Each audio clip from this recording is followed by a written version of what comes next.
Hello, magandang araw po sa ating lahat. Kamusta? Ako na naman ang inyong lingkod, ang munting tinig ng Ordinary Filipino, si Sir Glenn, all the way from Sultan, Kudarat Province. So walang nang patumpik-tumpik, pag-uusapan naman natin ditong posible na rigudon na naman sa liderato ng Senado. Matatandaan po, gusto ko lang isingit na si Senator Panfilo Lacson nagbitiw na. Ang formality na lang siguro ngayong araw kasi kagabi umugong ang balita o kahapon na magpapalit ang liderato ng Senado. Actually, na-discuss na po natin yan. Na-analyze natin kung ano yung number ng Senado kasi ang Senado ngayon is composed of 15 majority and 9 minority. Pero itong si JV Ejercito na nagpahiwatig na parang nakikita niya na lumapit siya sa minority o maging independent. So, posible mag-number 10, mag-10, and then, posible na ang 2 bilyar lilipat sa minority dahil po sa nanumuong investigation sa kanila at vocal naman ang Department of Justice na talagang they are under investigation at this point of time. So, magiging 12 na plus may isang Cayetano. Okay? May isang Cayetano na kapatid ni Alan Peter Cayetano na napipintong papalit daw po kay Senate President Tito Soto. Pero sinabi naman ni Senator Panfilo Lacson na hindi ibig sabihin bumitaw siya sa pagka-chairman ng Blue Ribbon Committee ay magkakaroon ng pagbabago ang liderato ng Senado. Aabangan lang natin yan. Kahit ano pang gawin nila, wala naman akong ano dyan. Ang importante po dito is ang Pangulong Bongbong Marcos, yan ang masecure ang kanyang posisyon. Nabalik tayo sa dito. Kapag ganito palagi, may narinig na akong ugong-ugong na ang papalit daw na chairman ng Blue Ribbon Committee ay walang iba kundi si Robin Padilla kapag palitan na po ang liderato ng Senado. So, sa gitna ng usapin ng flood control anomaly, sa gitna ng korupsyon na iniimbestigahan ng Senado sa pamamagitan ng Senate Blue Ribbon Committee, bakit kinakailangang magpalit ng liderato? Bakit kailangan pang ipaugong ang balita na ito? Bakit hindi na tatapusin? Mantakin mo sa ilang beses magpapalit ng liderato ang Senado? So, ibig sabihin, unstable. Kanya-kanya silang nagbabantay kung sino yung mga traidor at kung sino yung hindi makakakuha ng mga pabor sa bawat panig. So, kaya nga sabi ko, ako wala na akong pakialam kahit ilang beses sila magpalit ng liderato ng Senado. Ang tanong dyan, kaninong imahe ang masisira? Abay, naturalmente sa Senado. Kasi paano po sila magkakaroon ng tamang trabaho dyan kung palagi na lang iniisip nila na, okay, sige, ipairal natin ang kampihan system, ang regionalism principle. So, anong purpose? Bakit palitan? Anong purpose? Bakit palitan ang liderato ng Senado? Ulit, napalitan naman si Chis Escudero. Pinalit si Tito Soto. Ngayon, ayaw naman nila kay Tito Soto. Ang posibleng papalit si Alan Peter Cayetano. Pagkatapos, may hindi sila pagkakagustuhan, ay iwanan naman si Alan Peter Cayetano, hahanap naman ng iba. So anong klase? Saan ang continuity? Saan ang sustainability of what they call leadership there? Wala. So kung patuloy na magiging ganyan, niloloko na lang ang Senado, ang taong bayan. Ginagawa na lang sarswela. Ang dami pong palpak ngayon ng mga desisyon kahit pa nung 19th Congress.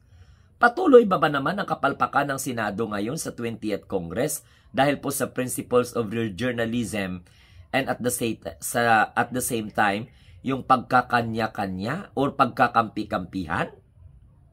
Anong mapapala ng taong bayan kung every time na lang hindi pa uminit ang puwet ng Senate President, palitan mo na? Dahil hindi mo makontrol? Dahil hindi ninyo kayang kontrolin. Now, if you want to control, then mag-usap-usap kayo, magbuo kayo ng block, and then pagkatapos, palitan nyo na naman. Tandaan po ninyo, what will happen to the Senate if that is always happening? It erodes the public trust. Right? So, paano So ibig sabihin, isa na naman itong pagtatakip dahil ang dami pong mga nasasangkot. Dahil po sa 20th Congress po na bulgar na most of the senators ay mayroong tinatawag na insertion. Now, anong problema sa insertion? Legal man na. As long as na ang pondo sa pamamagitan po ng insertion na yan ay nayu-utilize. Hindi po ghost, hindi substandard. It's normal kasi ang iniisip lang naman is kapakanan ng taong bayan. So may mga legislator na okay, sige, mag-insertion siya. At yung insertion na yun ay pinag-uusapan naman sa pamamagitan po ng amendments. Nagiging illegal lang ang insertion kung halimbawa nilaan itong pondo na to, halimbawa 500 billion, and then pinamudmod itong pondo na to under Juan de la Cruz name. Kasi si Juan de la Cruz po ang senator na nag-insert niyan. Tapos, napunduhan yung isang proyekto, dineclared na complete, pero hindi naman pala, yun ang illegal. Pero kung in-insert mo lang yun at hindi po nagalaw at wala pong nilustay na pundo, there's nothing wrong about it. Tsaka, malalaman naman yan kung ano yung reason kung bakit nag-insert kasi mabusisi man kaya ang ginagawa na mayroon pang committee hearing. Ang usually daw, nangyayari ang insertion sa loob po ng BICAM. So ngayon, nalalaman na natin na ang dami pong mga nagsasabi na sa BICAM po, pumasok itong ma-insertion na to. So anong kinakatakutan? Bakit kailangan magpalit ng liderato? Ang taong bayan, klarong-klaro naman. Wala namang nilalabag si Tito Soto. Pinalitan si Chis Escudero, palitan kay Tito Soto. Ayaw nyo kay Tito Soto, palitan na naman ulit. Then pag ayaw nyo naman yung pinalit, papalitan na naman. Yung minority naging majority, ang majority naging minority. So parang circus, up and down. Walang prinsipyo. Pwede ba sa Senado patapusin nyo ang termino? Patapusin nyo yung termino. Diyos ko, Ginoo ko. Okay lang yung kay Chis Escudero kasi kailangan niya talagang kasi ang dami na constitutional mandate na talaga yung hindi nila nabigyan ng pagkakataon doon. Katulad niyan, about sa impeachment ni Sara Duterte na hindi naman nila trabaho na mag-dismiss, na hindi pa nga nagsisimula. Ang importante lang naman is possible kaya na ang namumuong another impeachment ni Sara Duterte kapag halimbawa lalabas na kasi ang desisyon ng Korte Suprema. Possible kaya na siguro na uulamanigan or di kaya'y nararamdaman ng minority na lalabas na po ang final verdict or ruling ng Supreme Court pagdating po sa impeachment ni Sara Duterte. Kaya nga po nagkukumahog na mangumbinsi itong iba. Dahil po sa yung iba dyan na iimbestigahan na. Kahit lumipat kayo sa may majority or gawin pa ninyong Senate President si Alan Peter Cayetano at lumipat katulad yan sa mga bilyar, under investigation na sila ng DOJ. So pag halimbawa, next dyan, case build up na. Ang kaso ng mga bilyar sa Las Piñas, 18 or 16 point something billion na award sa kanyang pinsan ni Mark Villar. And then Mark Villar was also being held accountable as a former Department of Public Works and Highway Secretary. So, ang rigo dun sa Senado ay wala pong magagandang maidulot. Actually nga, nagbunsod pa yan ng yung i-judge pa ng taong bayan. Na kung saan ay pasariling interest lang nila ang kanilang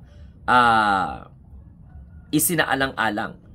Kasi imagine, lahat sila tinatanong ngayon sa insertion at saka sa mga amendments at sa mga proyekto na mga naipapatupad. Kasi sabi nga ng Pangulo, wala pong sasantuin. Lahat iimbestigahan po yan.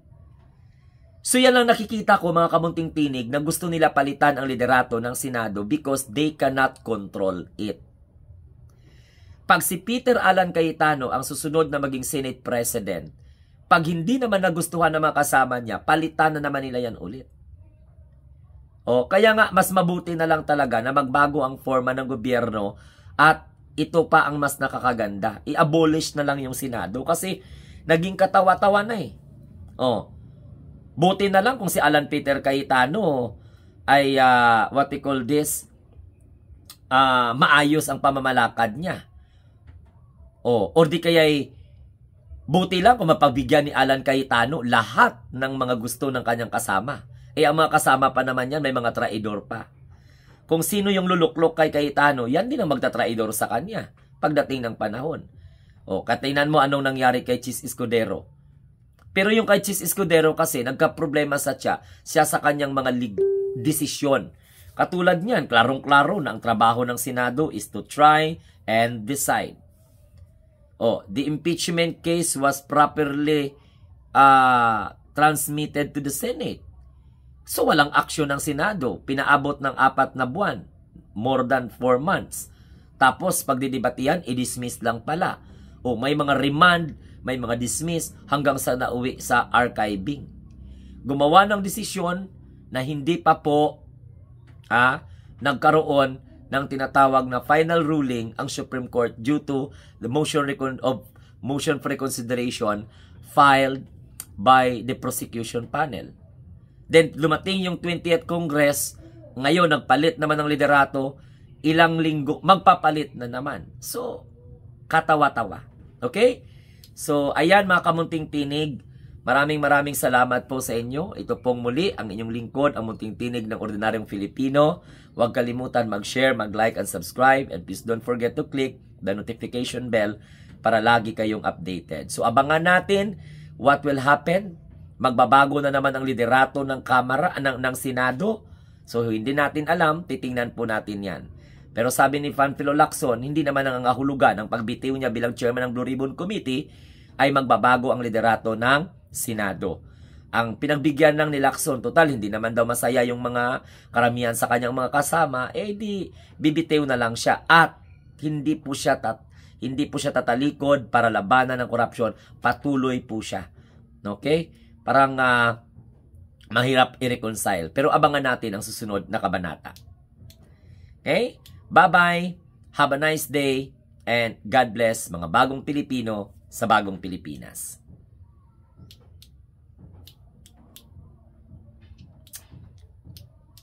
Okay.